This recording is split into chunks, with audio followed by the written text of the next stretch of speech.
Honey, y'all remember when not too long ago, Tamar blocked her sister Toni on social media, and Toni only found out that she was blocked when she tried to tag Tamar on her birthday? Apparently, there was so much more going on behind the scenes, with insiders claiming that Tamar had also been spreading all sorts of filth against her sister, and allegedly, it had everything to do with Birdman.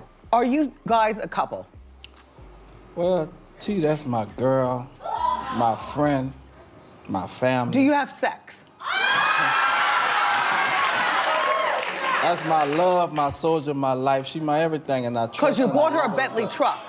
Yes. So the implication is that's your girlfriend.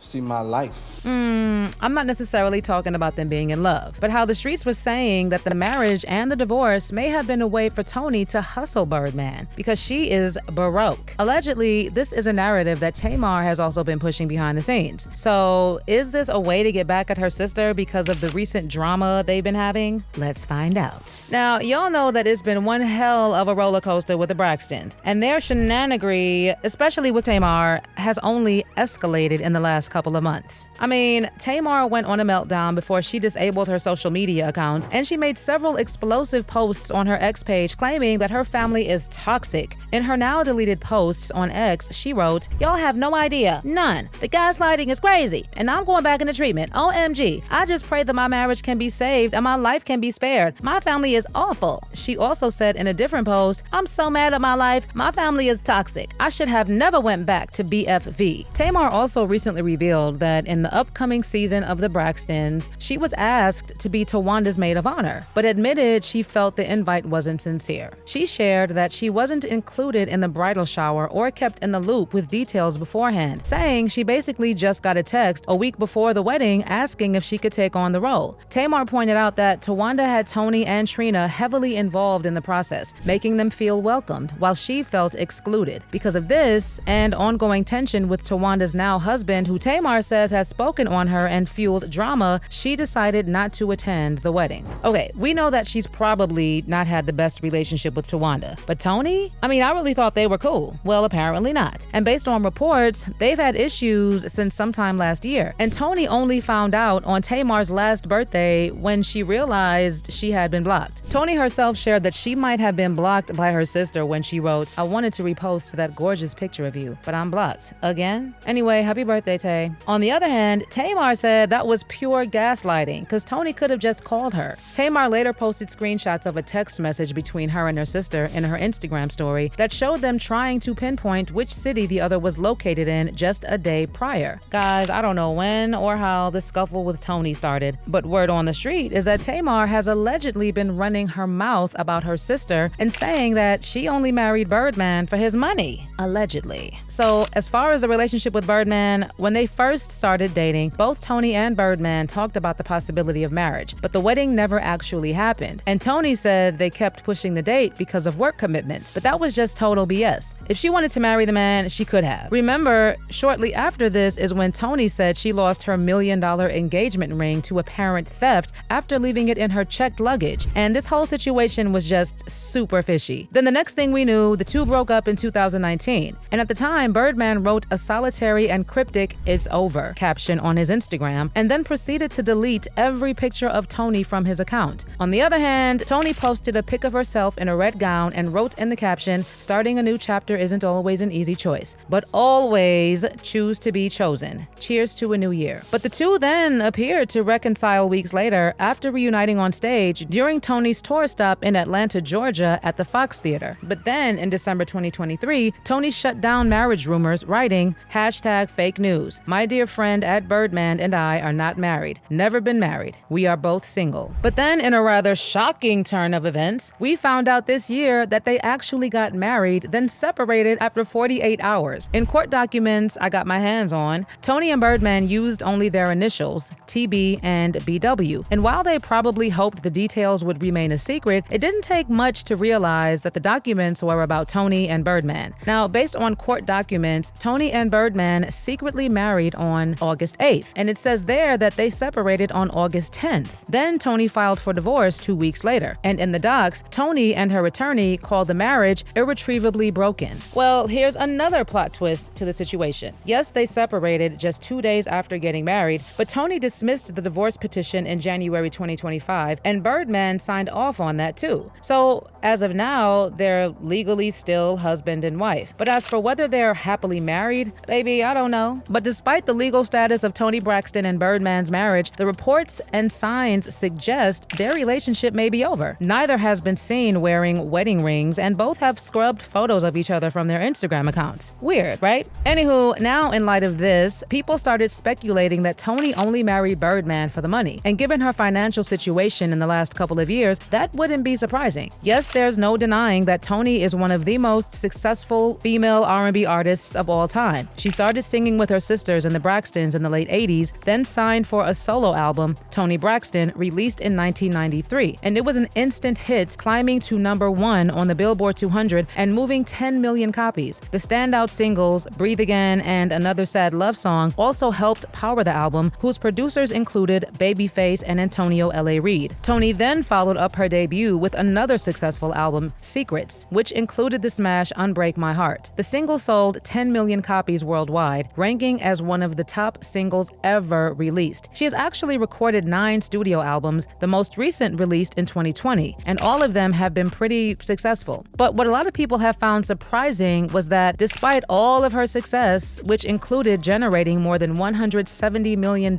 in record sales for her record label, Toni Braxton filed for bankruptcy more than once. The thing is, she was generating millions for her record label, Aris de la Face, but she made less than 35 cents per album. She even filed a lawsuit against her label, and in January 1998, 8 weeks after filing the lawsuit against the label, Toni also filed for bankruptcy. Then later, she revealed that she declared bankruptcy due to recording contract issues that amounted to her receiving less than $2,000 in royalties and having to reimburse her record label for clothes, travel, studio time, and music video costs. Her situation was so bad that at one point, Toni was accused of fraudulently transferring $53,490 to her husband, Kerry Lewis, in order to avoid paying back creditors in her bankruptcy case. This was around the time she did that interview with Oprah. And while she thought the interview was going to make people a little sympathetic to her financial situation, the interview turned out to be a very humiliating and demeaning experience for Toni Braxton, who felt that Oprah was judgmental, condescending, and unsympathetic. Please welcome Toni Braxton! She was so freaking mean to me. I was in shock. Do you take responsibility for the situation that you're in right now? 100%. 100%? 100%. I couldn't believe it because I loved her so much. I admired her and looked up to her.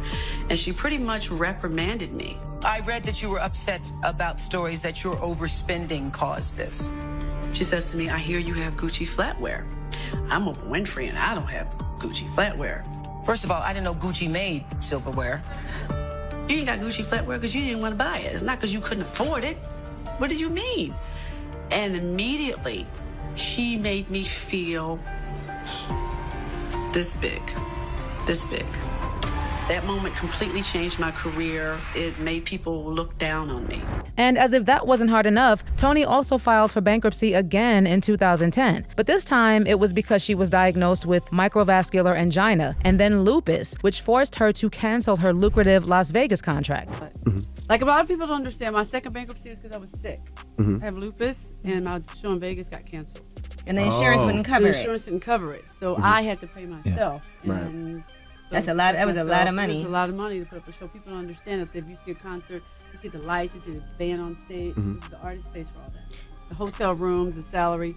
So then you have nothing left over. Other than this, she was also having issues in 2019 when the Internal Revenue Service filed a first lien against her on December 4th. The lien stated that Toni owed a total of $340,252.99 in back taxes for 2017. Days later, the State of California Franchise Tax Board also hit her with a tax lien of their own over $116,154.64 for money owed, bringing the total to nearly half $500,000 in back taxes. And the worst part is that while she was going through all this, Toni had to carry her entire family on her back. She even talked on numerous occasions about how she was the one who had to take care of things while her other sisters never lifted a finger. My sister Tracy is the one who said to me, Toni, you know, when you make it, you can help us come on. So I always try to abide that. But the responsibility of it is so heavy for me. I feel I can never live my life, and I never used to say it. I never used to say anything to anybody, but since we've been doing this show, I've been saying it. Mommy and Daddy's divorced, and a divorced mom pretty much got nothing. I'm not gonna leave my mom by herself. So I'm gonna make sure my mother's taken care of. None of my siblings have helped me take care of my mother to make sure she was okay, except for Tamar. No one said, This is before Vincent. Before Vince, Mommy's car insurance is due. Let's help Toni with Mommy car insurance. Or Mommy needs a car. So yeah, to a lot of people, it actually made sense that Toni would get married to Birdman for the money. And I understand why people would make such assumptions. What I don't get is why Tamar would allegedly be reinforcing the narrative. Is her relationship with her sister really that bad? Well, based on what I've heard, Birdman is not here for any of it. And rumor has it that he actually checked Tamar. But honestly, if you ask me, with the next season of their show almost airing, I know the Braxtons would do anything to stay relevant. But let me know whether you think all this drama is necessary in the comments section below.